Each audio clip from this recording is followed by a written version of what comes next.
কে বলবে মুসলমানকে বাঁচাবো? বেটারা হিন্দু মুসলমানের নাম করে নিজের গদিকে বাঁচাতে চাইছে। কি বলছি বুঝতে পেরেছেন?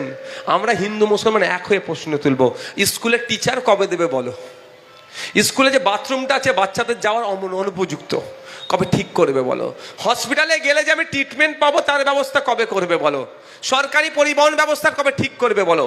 আমি কৃষক মাসিক গড়াই বাড়বে কবে বলো? আপনারা ভাঙড়ের মানুষ, ভাঙড় হচ্ছে কৃষিপ্রধান এলাকা, আমার রাজ্যটা হচ্ছে কৃষিপ্রধান রাজ্য। হ্যাঁ, 50% মানুষ সরাসরি রাজ্যের কৃষিকাজের সাথে যুক্ত, 70% মানুষ প্রত্যক্ষ পরোক্ষভাবে যুক্ত। ভাঙড়ের কৃষকদের সব, রাজ্যের কৃষকের মাসিক গড়াই কত জানেন? কত আপনাদের মাসিক গড়াই? আমি বলে দিচ্ছি আপনাদের, এটা কত? বিলো 8,000, মানে হচ্ছে 8,000 টাকার নিচে আপনাদের মাসিক গড় আয় পরিবার পিছু। আপনারাও কৃষক তো, হরিয়ানার কৃষকটাও তো কৃষক, মহারাষ্ট্রের কৃষকটাও তো কৃষক, পাঞ্জাবের কৃষকটাও তো কৃষক, কাশ্মীর যেখানে সবসময় শুনি গুলাগুলি হ্যান ত্যান গল্প শুনি না, অনেক গল্প আছে এর মধ্যে, যাকে বিতর্কে আমি যাচ্ছি না, ওরাও তো কৃষক।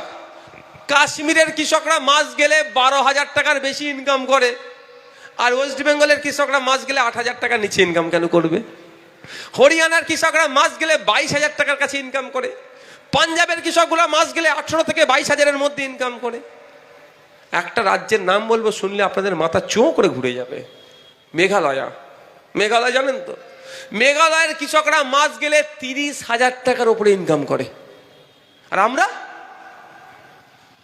কত? 8,000, বিলো 8,000, 8,000-এর নিচে। বুঝতে পেরেছেন? বরঞ্চ মেঘালয়ে 380 মতো হেক্টর জমি, মাত্র 380 হেক্টর জমি মেঘালয়ে আছে, আর আমাদের এখানে প্রায় 80 লক্ষ হেক্টর জমি। কত তফাৎ বলুন তো? তাহলে এটা সিস্টেমটা ভুল আছে, সিস্টেমে গন্ডগোল বলে আপনার ইনকাম হচ্ছে না।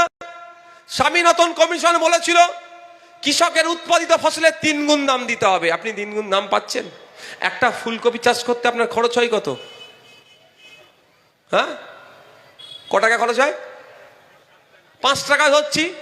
স্বামীনাথন কমিশন বলছে 15 টাকায় ফুলকপিটা কাছ থেকে কিনতে হবে, কারণ খরচ, লাভ, মেহনত, 5 3 ডাবল।